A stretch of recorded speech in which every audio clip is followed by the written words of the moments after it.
Ini. Gimana Pak? Saya tidak pernah lelah untuk membangun Kota Madiun. Mereka sama-sama pernah sowan ke Solo buat cari restu. Pak Satiwo, Pak Chandra, saya titip Kabupaten Pati. Pak Maidi, Pak Bagus, saya titip Kota Madiun. Saya menganggap saya ini dikorbankan. Saya betul-betul tidak mengetahui sama sekali. Kita krisis pemimpin yang jujur dan amanah.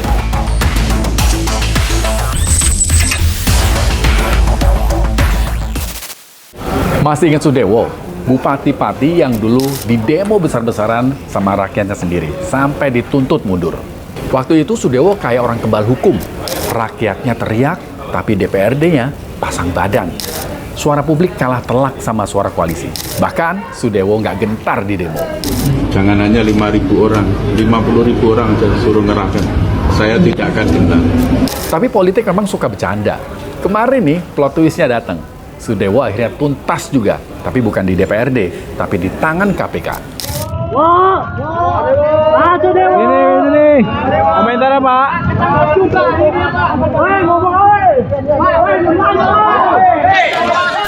Dan belum selesai, di hari yang sama, KPK juga nge-OTT Wali Kota Madiun, Maidi. Kasus apa yang bikin kedua kepala daerah ini akhirnya tumbang? Kita cek now sama-sama.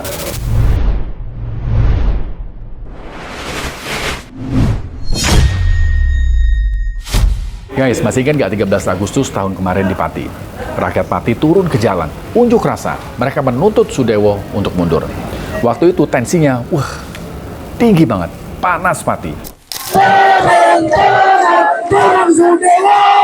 Turun Sudewo sekarang juga.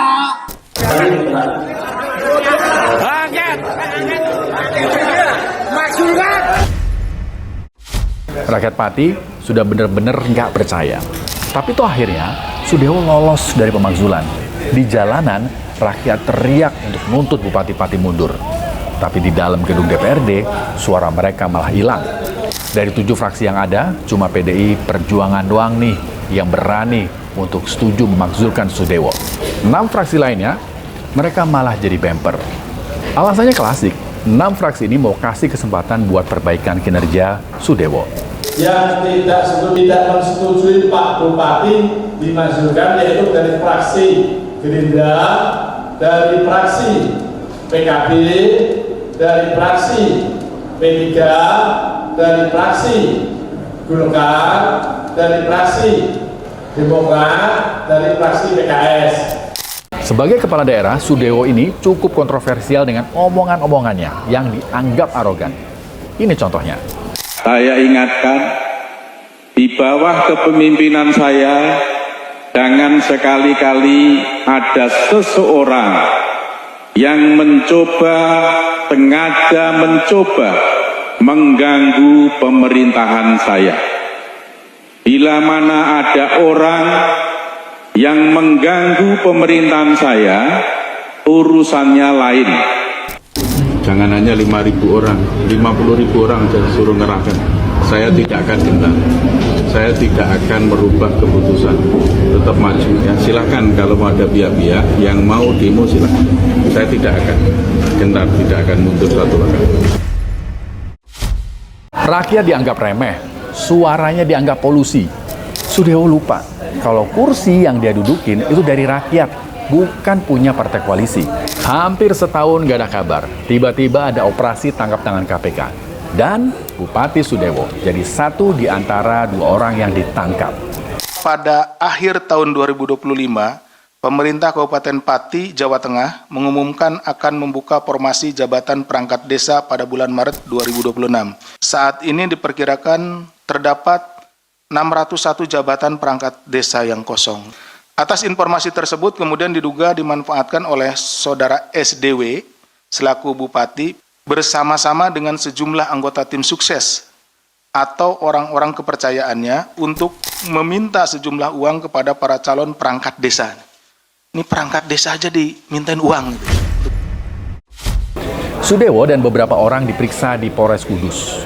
Diduga Sudewo terlibat suap jual beli jabatan. Nah, ada yang menarik nih dari pernyataan Sudewo saat mau dibawa ke gedung KPK. Kita dengerin. Ya, menyampaikan keterangan apa adanya saja nanti. Tidak boleh berbohong di depan KPK. Nggak boleh berbohong, Pak ya. Tidak boleh. Pak, adanya dugaan itu benar nggak? Oh ya, nanti aja nanti. Biar KPK bekerja dulu. Mungkin ada pesan Pak buat masyarakat Pati. Masyarakat Pati tenang. Harus fokus menangani banjir. Wah, hebat ya. Rakyatnya lagi kelelep banjir, disuruh fokus kerja bakti. Bupatinya malah kelelep kasus KPK. Oke deh Pak, biar adil ya Pak.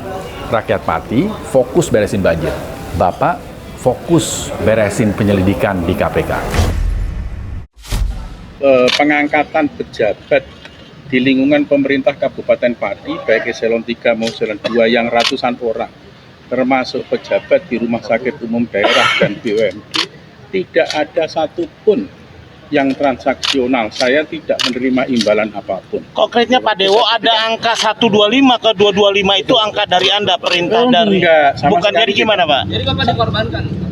Saya menganggap saya ini dikorbankan. Saya betul-betul tidak mengetahui sama sekali. Kalau kalian pikir penangkapan ini cuma apes, nggak sepenuhnya benar juga. Soalnya radar KPK nih itu sudah lama mantau Sudewo. Sebelumnya Sudewo itu sudah pernah diperiksa KPK, diduga terlibat kasus suap pembangunan dan pemeliharaan jalur kereta api di Kemenhub. Lolos dari kasus suap proyek Kemenhub, lolos dari pemakzulan. Nah, apakah kali ini Sudewo lolos juga setelah kena OTT KPK? Siap untuk melanjutkan Bapak untuk Kota Madiun lebih berwisata dunia. Kita tidak pernah lelah untuk membangun Kota Madiun. Di hari yang sama, KPK juga OTT Wali Kota Madiun, Maidi. Asal kalian tahu aja nih, Maidi ini adalah Wali Kota Madiun ketiga yang terlibat korupsi. Bahwa dalam peristiwa tertangkap tangan ini, tim KPK juga menemukan adanya dugaan tindak pidana korupsi berupa permintaan fee penerbitan perizinan di lingkungan Pemkot Madiun kepada pelaku usaha seperti hotel, minimarket, hingga waralaba. Jadi selain dari permintaan tadi ke Stikes, ada untuk mendirikan usaha di sana. Nah, dimintai untuk pengajuan izinnya itu diminta oleh oknum wali kota ini. Bahwa pada bulan Juni 2025, MD juga diduga meminta uang kepada pihak developer sekitar 600 juta. Penyidik juga menemukan berbagai indikasi dugaan tindak pidana korupsi lainnya berupa pemerasan atau penerimaan lainnya oleh saudara MD saat menjabat sebagai wali kota Madiun. Di antaranya penerimaan lain berupa gratifikasi terkait pemeliharaan jalan paket 2 dengan nilai proyek sebesar 5,1 miliar. Padahal selama ini, Maidi itu dicitrakan sebagai wali kota yang sukses. Coba deh jalan-jalan ke Madiun. Kotanya rapi, pembangunannya maju. Tapi ternyata di balik pesatnya pembangunan Madiun, ada dugaan fee proyek yang masuk kantong pribadi. Kita cek pernyataan wali kota Madiun, Maidi. Gimana Pak? Saya tidak pernah lelah untuk membangun Kota Madiun. Oh gitu. Kalau ada kekurangan, doakan saya sehat. Ya. Kalau soal fee proyek Pak? Kalimatnya puitis banget ya. Masalahnya Pak, kalau Bapak beneran cinta sama Kota Madiun, kecil kemungkinan kena OTT KPK. Jadi beneran Bapak main dana CSR atau minta jatah fee proyek. Kalau terbukti benar, cinta Bapak ke Kota Madiun ini kayaknya cinta bersyarat. Syaratnya ya harus ada duitnya. Jadi siapkan stamina aja Pak, biar nggak lelah ngejalanin penyelidikan KPK. Selain wali kota Madiun, KPK juga memeriksa 15 orang. Tapi hanya 9 orang yang dibawa ke Gedung Merah Putih buat diperiksa. Jadi ada dua hal dari jatuhnya Sudewo di Pati dan Maidi di Madiun. Pertama, kita bisa lihat satu pola yang sama. Mereka berdua merasa punya tameng yang kuat. Sudewo dibentengi DPRD, Maidi dicitrakan berprestasi. Yang kedua, mereka sama-sama pernah sowan ke Solo buat cari restu. Pak Satiwo, Pak Chandra, saya titip Kabupaten Pati. Akan kami laksanakan sepenuh hati, siap bekerja keras.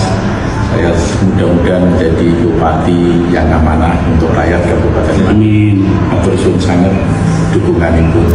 Pak Maidi, Pak Bagus, saya titip Kota Madiun. Siap untuk melanjutkan Bapak untuk Kota Madiun lebih berwisata dunia. Video ini jadi bukti, di depan hukum, mau sedekat apapun dengan lingkaran kekuasaan, nggak ada yang benar-benar kebal kalau sudah nggak amanah sama tugas sebagai pemimpin. Kita punya banyak pemimpin pintar dan cerdas, tapi kita krisis pemimpin yang jujur dan amanah. Saya Rizky Hasan, tetap kritis, tetap waras, merdeka.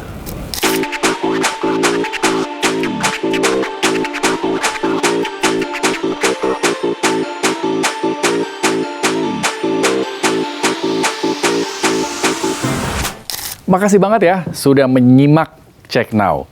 Kamu pengen kita bahas apa lagi? Silahkan tulis di kolom komentar. Dan jangan lupa like, subscribe, dan share supaya nggak ketinggalan informasi-informasi menarik lainnya di YouTube Official iNews. Saya Rizky Hasan, terima kasih dan sampai jumpa.